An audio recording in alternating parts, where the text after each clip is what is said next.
మీడియాలో టీడీపీ అనుబంధం సంబంధించినటువంటి పత్రికలలో 700 కోట్ల కుంభకోణము, రాష్ట్రం అంతా కూడా భూములన్నీ కూడాను జగన్మోహన్ రెడ్డి గారు, వారి కుటుంబ సభ్యులు, వారి అనుచరులు దోచుకున్నారు, మొత్తం అంతా రాష్ట్రంలో భూమి ఎవ్వరి పేరుతో లేదు, మొత్తం తీసేసుకున్నారనేటువంటి ఒక కలరింగ్ ఇస్తూ నానా హంగామా చేస్తూ ఉన్నారు కొన్ని ఎల్లో మీడియా ఛానల్స్, వారికి సంబంధించినటువంటి కొన్ని పత్రికలు. అసలు ఈ రాష్ట్రంలో రెండే జరుగుతున్నాయి. కూటమి ప్రభుత్వం ఏర్పడినప్పటి నుంచి 2 అంశాల మీదుగానే పరిపాలన అనేటువంటి జరుగుతూ ఉంది. ఒకటి డైవర్షన్ పాలిటిక్స్, డైవర్షన్. నెలకు ఒక చొప్పున ఒక టాపిక్ తీసుకోవడము, దాని చుట్టూ కథలు అల్లడము, వీళ్ళ మేనిఫెస్టోని, సూపర్ 6ని, సంక్షేమ పథకాలు ఏదైతే వాళ్ళు చెప్పినటువంటి వాటిని అమలు చేయకుండా వాళ్ళ పరిపాలనలో అరాచకాలు, అసాంఘిక శక్తులు ఇష్టారీతిలో రాజ్యం ఏలుతుంటే వాటిని అన్నీ మభ్యపుచ్చుకోవడానికి డైవర్షన్ పాలిటిక్స్. ఇక రెండవది వైఎస్ జగన్మోహన్ రెడ్డి గారిని, వారి కుటుంబ సభ్యులని, అదేవిధంగా వారితో ట్రావెల్ చేసే వాళ్ళందరినీ కూడాను వారి క్యారెక్టర్ని అసాసినేట్ చేసే విధంగా ఈ యొక్క 2 అంశాల మీదుగానే వారి యొక్క పరిపాలన జరుగుతూ ఉంది. మనం చూసాం గతంలో మదనపల్లి ఫైల్స్ అని ఒక నెల ఎత్తుకుంటారు, తిరుపతి లడ్డూలని ఒక ఫైల్ ఒక నెలలో, తర్వాత అదాని వ్యవహారం అని ఇంకొక నెలలో, తర్వాత ఆ విధంగా నెలకొకటి చొప్పున ఎత్తుకున్నారు. ఈ కొత్త సంవత్సరంలో మొన్న క్యాబినెట్లో క్లియర్ కట్గా తీర్మానాలు చేశారు. ఏంటివి? ఈ సంవత్సరం తల్లికి వందనం ఎగరగొడుతున్నాము, ఈ సంవత్సరం రైతుకు అన్నదాత సుఖీభావ ఎగరగొడుతున్నాము, రైతు భరోసా ఇవ్వట్లేదు అని క్లియర్ కట్గా చెప్పిన తర్వాత దాన్ని డైవర్ట్ చేయడానికి, ప్రజలందరూ కూడా దాన్ని డిస్కస్ చేయకుండా మర్చిపోవడానికి కొత్తగా ఈరోజు 700 కోట్లంట ఇబ్రహీంపట్నం ఆధారంగా ఒక కుంభకోణం జరిగిందంట, అందులో జగన్ గారంట, కుటుంబ సభ్యులంట, వైఎస్ సునీల్ గారంట వాళ్ళ తమ్ముడు కొత్తగా, వారి పిఏ కె నాగేశ్వర రెడ్డి అంట. వీళ్ళందరూ ఎట్లంటే ఒక ఫేక్ ఫ్యాక్టరీ, తెలుగుదేశం మేనేజ్ చేసేటువంటి ఒక వారి యొక్క ఐటీడీపీ కావచ్చు, సోషల్ మీడియా కావచ్చు, ఒక ఫేక్ ఫ్యాక్టరీ అనేటువంటిది ఒక ఫ్యాక్టరీ పెట్టుకొని ఆ ఫేక్ ఫ్యాక్టరీలో ఫేక్ న్యూస్ క్రియేట్ చేయడము, దాన్ని ఎల్లో మీడియాకు అందించడము, ఆ ఎల్లో మీడియా అదే అజెండాగా చేసుకొని దాని గురించి పుంఖాలుగా ప్రచురించడము, కథలుగా అల్లడము, ఆ వ్యక్తిత్వాన్ని హననం చేయడము, ఇదే పనిగా పెట్టుకున్నారు. అయ్యా 700 కోట్ల కుంభకోణం అంటున్నారు కదా, ఈ కుంభకోణంలో ఒక 2-3 ఛానల్స్ అయితే మరీ మితిమీరి, మరీ ఆవేశపడుతూ, మరీ ఎక్స్క్లూజివ్ అని, ఒక కథనాలని విచ్చలవిడిగా మీరు చేస్తున్నారు కదా. అందులో ఒక్క వాస్తవమైనా మీరు చూపిస్తారా? ఒక్క వాస్తవమైన నిరూపిస్తారా? ఒక కేఎన్ఆర్ కావచ్చు, జగన్మోహన్ రెడ్డి గారు కావచ్చు, భారతి గారంట, భారతి గారు బినామీ అంట.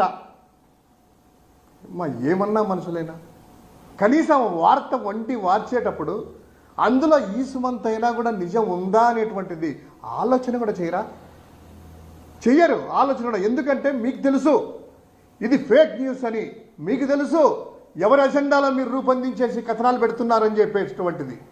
వాడు ఎవడో శ్రీకాంత్ అట, వాళ్ళు బెదిరించారట, ఎవడో సింగ్ అట, ఒక్కటన్నా ఉందయ్యా?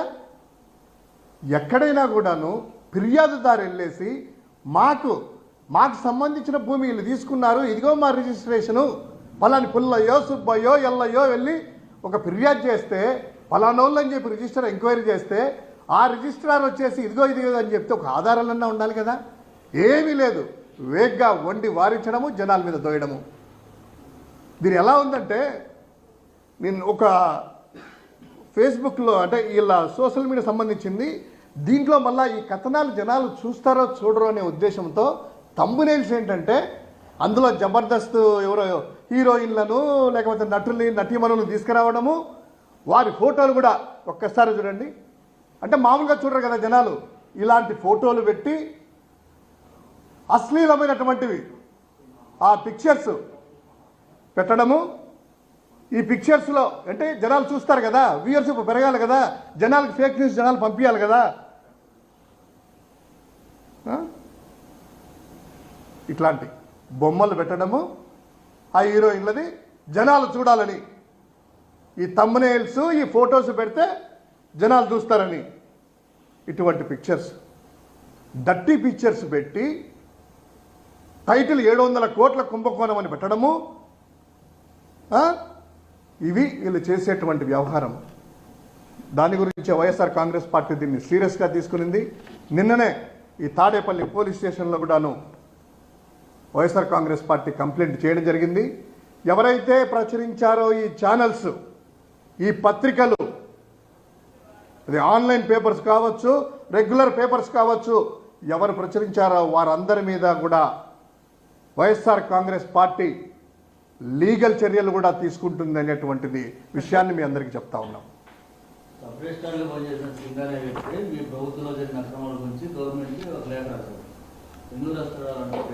ఇప్పుడు సింగ్ అనేటువంటి వ్యక్తి వైఎస్ఆర్ కాంగ్రెస్ పార్టీ హయాంలో మేము అతన్ని పెట్టుకొని ఎన్ని చేస్తే అతని మీద ఏసీబీలు చేస్తుందా? అతని మీద ఆ యొక్క అవినీతి చేశాడని చెప్పి ప్రభుత్వం ఎవరైనా చేస్తారా? ఆ కథలు చూస్తే అర్థం కాలేదా? ఒక వ్యక్తి ఏదైనా పని చేయించుకునేటప్పుడు అతను చెప్పి చేసుకుంటారు, కానీ ఎవరైనా కూడాను అతని మీద ఏసీబీ దాడులు చేయించడం అంట. ₹1 కోటి 30 లక్షల రూపాయలు రాబట్టారంట. అదేందో మరి విచిత్రంగా 700 కోట్లు కుంభకోణం అయింది. 700 కోట్లు తీసుకున్నప్పుడు 30 లక్షలు రాబట్టారంట. ఏమొచ్చిందా? లాజిక్ అని ఉండాలి కదా. ఈ లాజిక్ ఎట్లా మిస్ అవుతారు వీళ్ళందరూ కూడాను? 700 కోట్లు ఎక్కడ, 30 లక్షలు ఎక్కడ?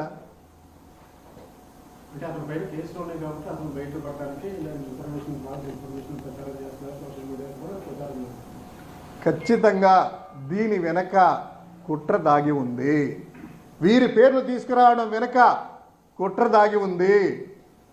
కేవలము వైఎస్ కుటుంబాన్ని, జగన్మోహన్ రెడ్డి గారి కుటుంబాన్ని, సన్నిహితులని, వారి క్యారెక్టర్ని వీళ్ళు పుట్టినప్పటి నుంచి ఎల్లో మీడియా పుట్టుకతోనే వైఎస్ కుటుంబానికి వ్యతిరేకంగానే వాళ్ళ యొక్క వార్తలు చూస్తున్నాము, కథనాలు చూస్తున్నాము.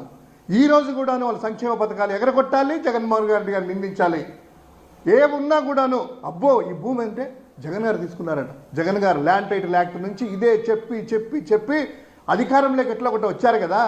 వచ్చిన తర్వాత చిత్తశుద్ధిగా పరిపాలన చేయండి అయ్యా, జనాలందరికీ తెలుసు ఇదంతా. జగన్మోహన్ ఎవరైతే అధికారులు కావచ్చు, ఈ ఎల్లో మీడియా కావచ్చు, ఇటువంటి ఫేక్ న్యూస్లు సృష్టించే వాళ్ళు కావచ్చు, ఫేక్ ఆధారాలు లేకుండా ఇన్ని చేసే వాళ్ళకి ఒకటే ఒకటి చెప్తున్నాము. జగన్మోహన్ రెడ్డి గారు చిన్న వయసే, ఈరోజు ప్రతిపక్షంలో ఉండొచ్చు, ఖచ్చితంగా అతనికి 20 నుంచి 25 సంవత్సరాల అధికారంలో మళ్ళీ రాబోతున్నాడు. 20 సంవత్సరాల అధికారంలో ఉంటాడు. ఎవరిని కూడా వదిలిపెట్టేటువంటి ప్రసక్తే లేదు. ఇటువంటి తప్పుడు కథనాలను వండించే వాళ్ళని కావచ్చు, ఇటువంటి క్యారెక్టర్ అసాసినేట్ చేసే వాళ్ళని కావచ్చు, వదిలిపెట్టే ప్రసక్తే లేదు. చట్టపరంగా చట్టరీత్యా చర్యలు తీసుకుంటుంది. ఇప్పటికైనా కూడాను ఆధారాలు లేకుండా ఇటువంటి న్యూస్ ప్రచురించకూడదు.